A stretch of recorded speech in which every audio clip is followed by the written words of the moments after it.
지금 이제부터 뜨거운 감자가 될 게 아까 윤상현 의원이 국민의힘 의원총회에서 20명을 뭐 다른 당으로 옮겨서 한덕수 차출할 수 있다라는 취지의 얘기를 했지만 이 당원 제74조 2 상당한 사유가 있는 때에는 대통령 후보가 선출에 관한 사항은 최고위 의결로 정한다. 그러니까 후보 교체도 할 수 있다는 당원 당규 해석이 당 지도부와 김문수 후보 엇갈리고 있거든요.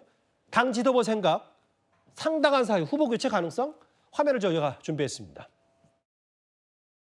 당무 우선권이 특별한 뭐 비상대권의 발동이나 이런 것은 전혀 아닙니다. 그냥 대통령 후보가 되면 당무 우선권은 이미 가지고 계신 겁니다. 발동을 하든 발동을 하지 않든 당무 우선권은 가지고 있는데 그것이 모든 것에 절대적으로 모든 당의 결정과 이런 것들을 무력화시킬 수 있는 권리는 아니다.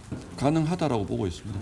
이거는 꼭 이런 식의 여론조사에 의한 후보 교체가 가능한지까지는 제가 잘 모르겠는데 후보 선출을 해도 대통령 선거니까 여러분은 굉장히 이거 복잡하게 생각하시는데 국회의원 선거할 때 후보 당에서 도장 찍어서 공천장 주고 변경한 경우도 많이 있잖아요.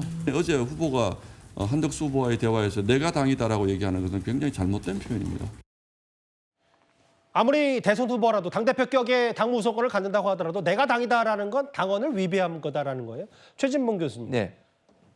모르겠어요. 실제로 강제 단일화 후보 교체 뭐 이런 게 이루어질지는 모르겠는데 두 사람의 어제 오늘 회동이 빈손으로 끝이 났기 때문에 이 당원 제74조 2 상당한 사유 이게 앞으로 논란이 될 것 같아요. 상당한 사유라고 저게 적시해 놓은 건 후보가 출마를 못하는 경우라고 저는 생각해요. 예. 상당한 사유란 예를 들면 정말 뭐 그런 일이 이루어지지 않겠지만 건강상 이유로 더 이상 후보가 출마를 못하게 되는 상황.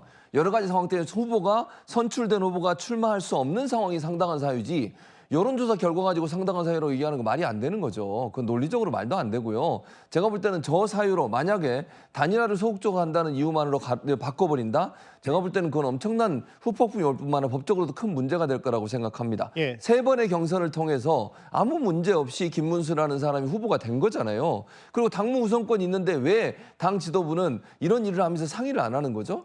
김문수 지금 후보의 의견을 전혀 받아들이지 않잖아요. 이게 무슨 당무 우선권입니까? 아니 신동욱 대변인 자꾸 당무 우선권이 있다고 얘기하는데 그러면 당무 우선권을 존중해 줬습니까? 제가 볼 때는 아닌 것 같아요. 그러니까 지금 김문수 후보가 물론 약속을 안 지키고 저렇게 하는 것도 비판받아 마땅하죠. 근데 저거는요. 비판을 할 수 있어요.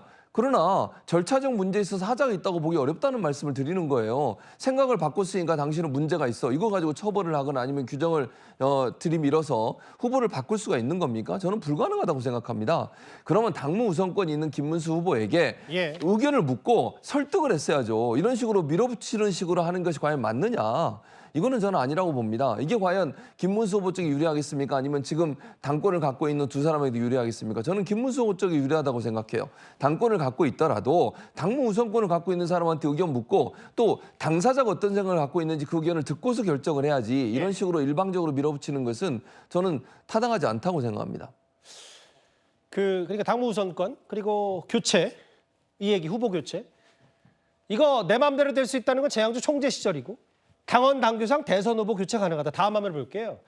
그런데 이게 이런 부분이 있어요. 김문수 후보 측에서도 어차피 그 당 지도부에 직인이 없으면 대통령 후보 등록이 불가하다는 건 김문수 후보 쪽도 알고 있어요. 그런데 윤기찬 부위원장님 일단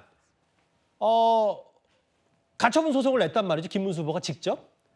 그러면 저 지위가 인정이 되면 직인 여부와 상관없이 일단 뭐 밖에서 당 밖에서 한덕수 후보를 추대를 하든 뭐 하든 기호 2번으로 김문수 후보는 출마는 할 수 있는 겁니까?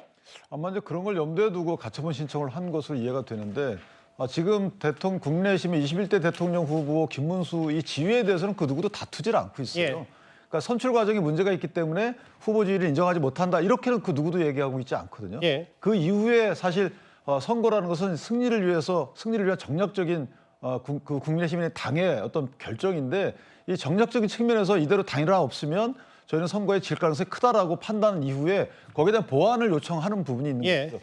그럼 그 보완 과정에서 만약에 다른 후보하고 경쟁을 수용하지 않고 경쟁 없을 때 당이 어떤 조치를 할 수 있는지 여부 예. 이런 건 아직 조치가 없기 때문에 없는 상태에서 가처분을 통해서 뭔가를 보존받는다 좀 쉽지 않지 않나라는 생각이 들고 예. 어쨌든 개인적으로 보면 직인을 안 찍는 사태 그로 인해서 후보로 등록 못하는 사태 이런 것은 사실 당의 뿌리를 흔드는 것이죠. 그래서 그런 부분은 있지 않을 것으로 생각을 하고 다만 김문수 후보 입장에서도 조금 더 세를 불려가서 승리에 다가가는 이런 정무적 판단에 따른 당의 판단을 좀 깊이 고민할 필요가 있지 않겠는가 이렇게 생각합니다. 근데 지금 사실 의견차만 확인한 뭐 1시간 가까운 1시간 넘는 2차 담판이었기 때문에